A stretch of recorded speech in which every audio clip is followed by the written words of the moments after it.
as well, one that is injured and mending. And thank you for all the men and women that work in the Homeland Security Department.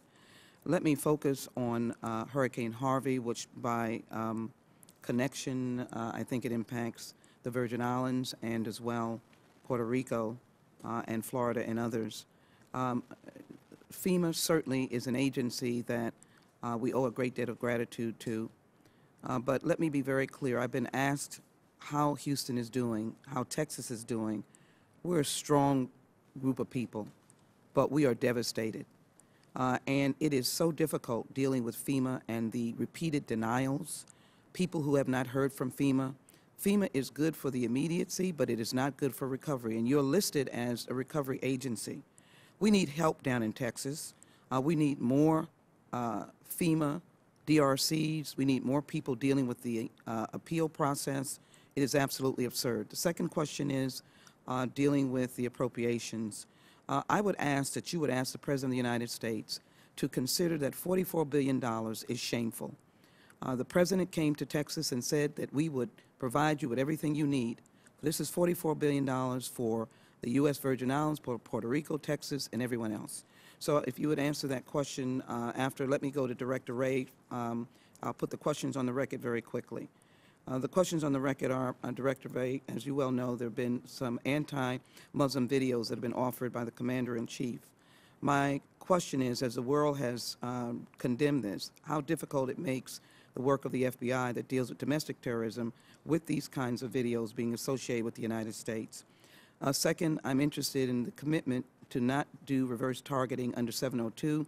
I know that it's an international issue, but the FBI is involved in terrorism, in the fight against terrorism, and may use the 702 law, and I want to know your position on reverse targeting of a U.S. citizen. Finally, the black identity extremists, we've had some conversations on that. I believe it is crucial that there be a clarification so that individuals expressing themselves under the First Amendment understand the parameters of the FBI. Ms. Duke, if you would, please. Secretary Duke.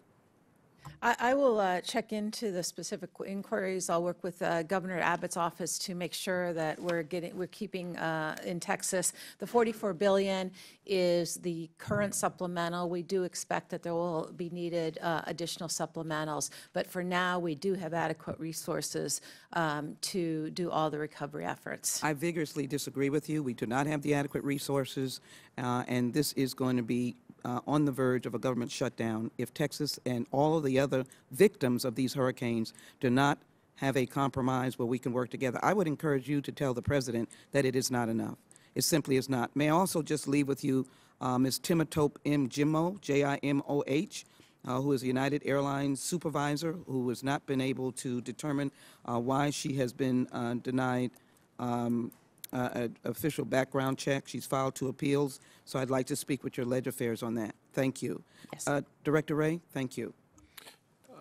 Thank you, Congresswoman. On the, if I can take your questions in rapid fire fashion here, the first one, I think we try very hard at the FBI and will continue to try very hard to earn the trust and confidence of every community we serve and protect, including the Muslim American community. And we are trying, as I mentioned in response to an earlier question, to encourage people to come forward as potential sources and witnesses, and we will continue to do that. On the reverse targeting point, my position is there should not be, and we do not permit reverse targeting under Section 702. And on the black identity extremist issue, I thought our conversation yesterday was candid and constructive. At least I hope you felt the same way.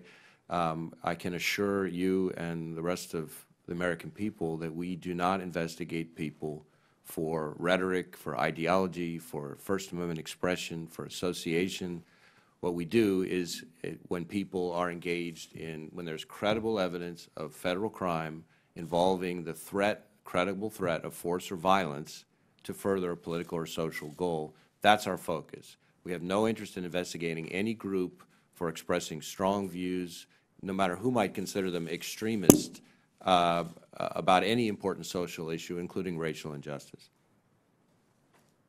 Did you answer that last question? I got 9 seconds. About 702? Oh, I'm sorry. On 702, I was just saying we do not permit reverse targeting and would not. Thank you so very much. Chair recognizes the gentleman from Florida, Mr. Rutherford. Thank you, Mr. Chairman. First, I want to thank the panel for your service to the country, and particularly your service here this morning and this long testimony.